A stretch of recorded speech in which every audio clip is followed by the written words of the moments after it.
भाभी, मुझे 1200 रुपये दे दो। मैंने भैया से बोला तो वो कह रहे कि मेरे पास खुले नहीं है, अपनी भाभी से ले ले। आप दे दो। अच्छा, एक काम कर, सामने वाले रूम में पर्स रखा है मेरा, ले आना एक बार। ठीक है भाभी। कौन है ये लड़का? ये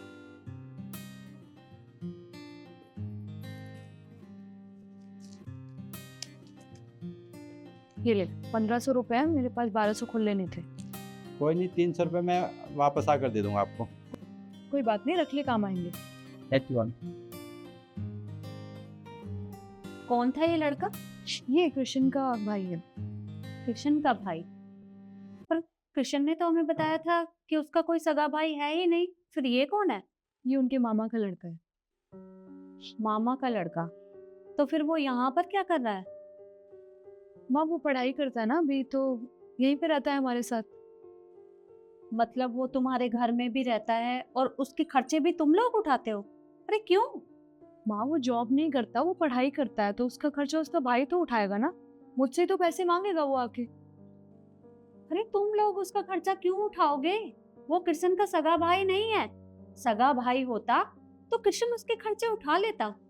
पर वो तो मामा का लड़का है ना, और उसका खर्चा तो उसके घर वाले उठाएंगे। अरे तुम लोगों को उठाने की जरूरत नहीं है। तो तुम खुद ही बताओ। अरे दामाद जी इतनी मेहनत करते हैं, तब जाकर वो पैसा कमाते हैं। किसके लिए? तेरे लिए।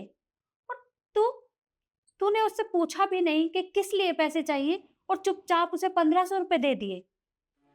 दीदी, मम्मी बिल्कुल ठीक कह रही है।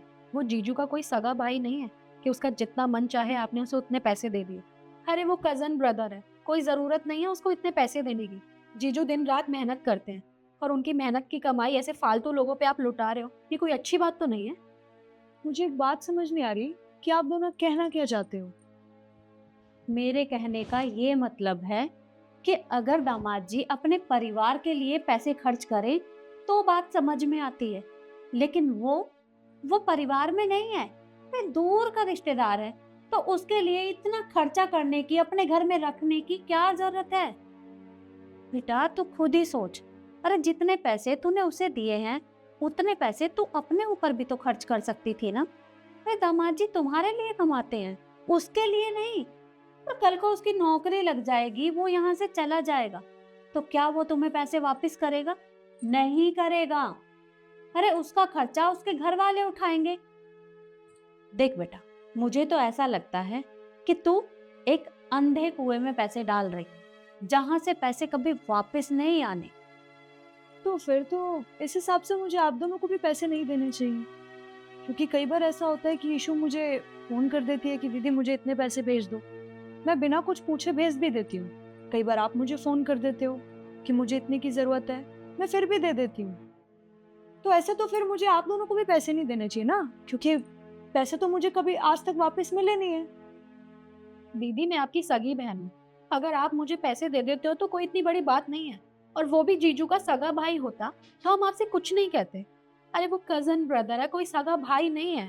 पहली बात तो ये कि कृष्ण उसे अपने सगे भाई से भी ज्यादा मानते हैं।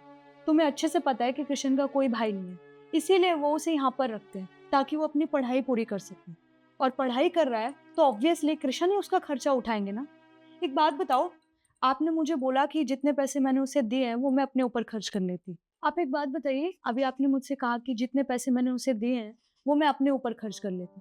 आपको क्या लगता है कि मैं अपने ऊपर पैसे खर्च नहीं करती? कृष्ण ही इस घर में सिर्फ कमाने वाले हैं, वो मुझे भी पैसे देते हैं और अपने भाई का भी खर्चा उठा रहे हैं। पर माँ, आप एक बात बताइए, आप किस तरीके की बातें कर रही हैं? आप अपनी बेटी का घर तोड़वाने की बातें कर रही हैं। कृष्ण हमेशा से ज्वाइंट फैमिली में रहे हैं, और कृष्ण तो अभी मेरी रिस्पॉन्सिबिलिटी उठाने लगे हैं शादी के बाद। उससे पहले तो उनके माँ बाप ने उन्हें पाल पोस के बड़ा किया है ना। वो सब एक साथ रहे हमेशा से, तो उनका फर्ज बनता है अपनी फैमिली के प्रति रिस्पॉन्सिबिलिटी निभाने का। पर आपको ये बात समझ ही नहीं आ रही है, और आप मुझे क्या सिखा रही है कि मैं उसे पैसे ना दूं। तेरा और दामाद जी का दिमाग खराब हो गया है। अरे दामाद जी अपने परिवार के लिए खर्चा करें तो कोई दिक्कत नहीं है, और हम दोनों तेरे अपने हैं, और वो मामा का लड़का है, और मुझे नहीं लगता कि तुम्हें उसके लिए पैसे खर्च करने चाहिए। मम्मी रहने दीजिए, आप किसे समझा रही हैं? एक तो हम इन्हें समझा रहे हैं, अच्छी चीज सिखा रहे हैं कि आगे से वो ऐसा ना करें, ये बोलने की बजाय हम पे ही चिल्ला रही है। दीदी मैं सगी बहन हूँ और सगे और सौतेले में हमेशा फर्क होता है। तुम दोनों किस तरीके की बातें कर रहे हो? तुम लोग मेरा यहाँ पर घर तोड़वाने आए हो या मुझसे मिलने आए हो? अरे उसने मुझसे पैसे ही तो मांगे थे, इतना सब बोलने की क्या जरूरत है? माँ याद रखिए, आपका कोई बेटा नहीं है। जब आपका बुढ़ापा आएगा ना, या तो आपको ईशू के साथ रहना पड़ेगा या मेरे साथ रहना पड़ेगा। और अगर आपकी ऐसी ही हरकतें रही तो मैं आपको अपने साथ बिल्कुल नहीं रखूंगी। और तुझे भी मैं एक बात बता रही हूँ, तेरी शादी होगी, शादी के बाद ना अपने ससुराल वालों की सुनियो, अपनी माँ की नहीं। क्योंकि मुझे ऐसा लग रहा है अगर तू अपनी माँ की सुनेगी ना तो तेरा घर बचेगा नहीं। हम लोग यहाँ तुझसे मिलने के लिए आए थे, अपनी बेइज्जती करवाने के लिए नहीं। और तुझे क्या लगता है कि मैं तेरा घर तोड़वाने के लिए यहाँ आई हूँ? मैंने यहाँ आकर ना बहुत बड़ी गलती कर दी है। कोई बात नहीं, आगे से नहीं आऊंगी। चल बेटा। अच्छा है कि आप दोनों यहाँ से चले ही जाओ, क्योंकि आपकी बातें मैं जिंदगी में कभी नहीं मानने वाली। क्योंकि मैं घर बसाने में बिलीव करती हूँ, तोड़वाने में नहीं। जाइए।